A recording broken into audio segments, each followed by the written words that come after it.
So you want more sales? Let's talk about your dollar average.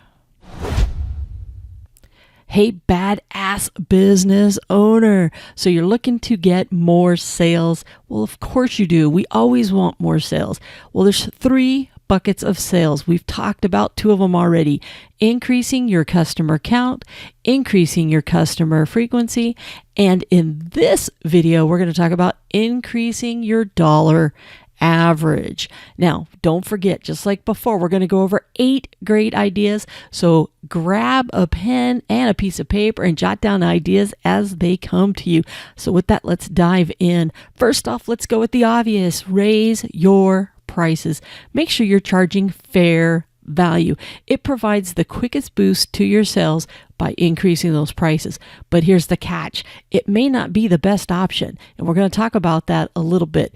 But at the end of the day, you should always be evaluating your prices every 3 to 6 months. October is a great time to do it because if you put something out to your regulars that you're going to be increasing your prices at the beginning of the year, it's kind of expected because you can tie into cost of goods and things changing throughout the course of the year. The other thing is, don't look at raising everything all at the same time. Pick and choose some of them. A lot of times they tend to get buried and people don't feel it as much. And remember, always charge the best prices based off of your quality and your service.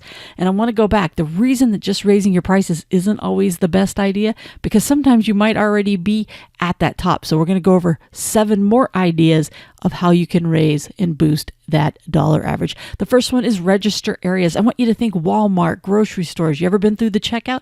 What do you see at the registers? Coke, candy, chips, all these different things that they know you might pick up while you're waiting in line and throw in your cart. It gives them a boost of $1 to $2 on that average ticket.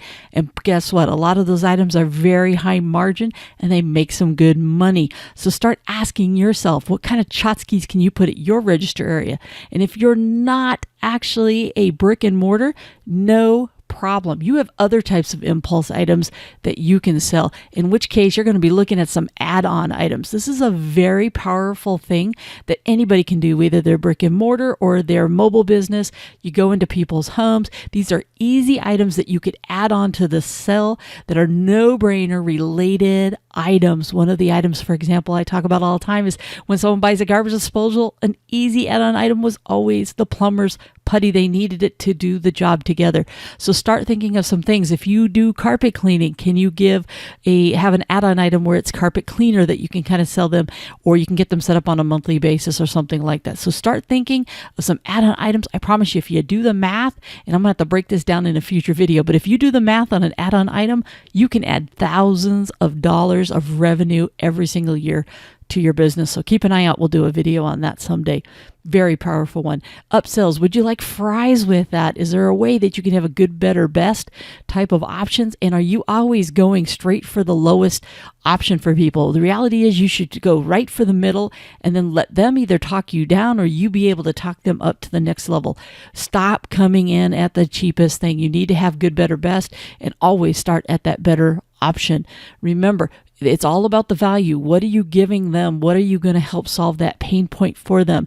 It's not always the cheapest. Stop making that mistake. A lot of people do it. How about warranties? You can't buy anything anymore without having a warranty. If it's got electronics, even if it's some cheap items, even Walmart's going to want to try to get $2 from you. Why do they do that? They do that because 90%, 80% is on the video, but I'm telling you, it's probably closer to almost 90% in a lot of cases. They never use it. It's like free cash, because if you offer them that warranty, they're going to either forget they have it, or by the time they get around to having to replace it, it's either already expired or they just want a new one. So think of a way you can add a warranty to it. And by the way, service-based businesses, you can do this as well, because you can have an extended warranty that you offer them. You could say that you're going to come out one time free in the next year, or whatever the case may be. There's all kinds of fun ways you can do this. We should dive into this one day as well. It's a great way to increase your profits because it is almost all profit driven with very little attached to it at all. All right, another one, bundling some products and services together. This is a great way when people are torn between two different things. You can bundle them and get them to buy both. Yeah, your margin might come down just a smidge, but you're now getting double the sales in some cases or multiple sales together, and you still end up with more profit than you were going to be. And you tend to save money anyways because you don't have as many man hours because you can do it at the same time. So you're saving on a trip charge, you're saving on some man hours, you can kind of bundle a bunch of things together. Handymen do this all the time because if they do them individually, it's going to cost them a lot more money. But when they bundle a bunch of projects together, they can knock out more stuff in that same hour and get more things done. And they can actually increase both of those. So it's a great way for saving. So think about what are some things that you can bundle together. I call this project complete. Make sure nothing gets missed. Do they have everything they need for the project? If they do, they're going to have a happier experience. Nothing's going to make them more ticked off than when they buy something from you and then later they find out they have to buy something else.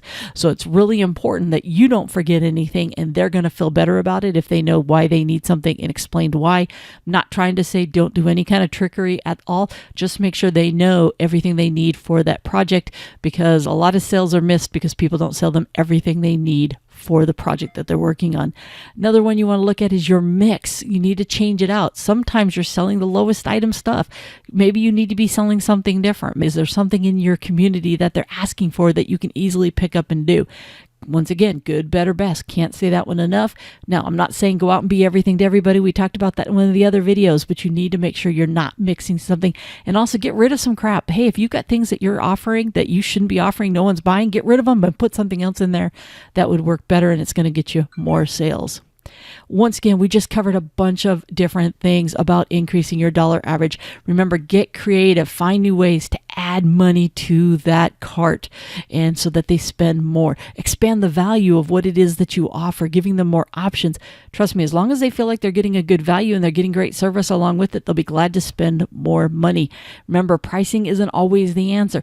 It is something you need to look at, absolutely, but it's not always the answer. You need to be more creative, and hopefully in this video, we've given you a few different ways for you to be more creative. Now it's your turn. If you haven't already, grab that pen and go back through the video one more time, jot down some ideas as they come to you and what it is you can do. And I promise we'll do future videos diving into some of these categories a little bit deeper. All right. And if you liked this video and what you saw, don't forget to give us a thumbs up, hit that subscribe button, click that bell, make sure you never miss any of the episodes that come out. Remember, we try to keep them short and sweet so you get a nugget to go.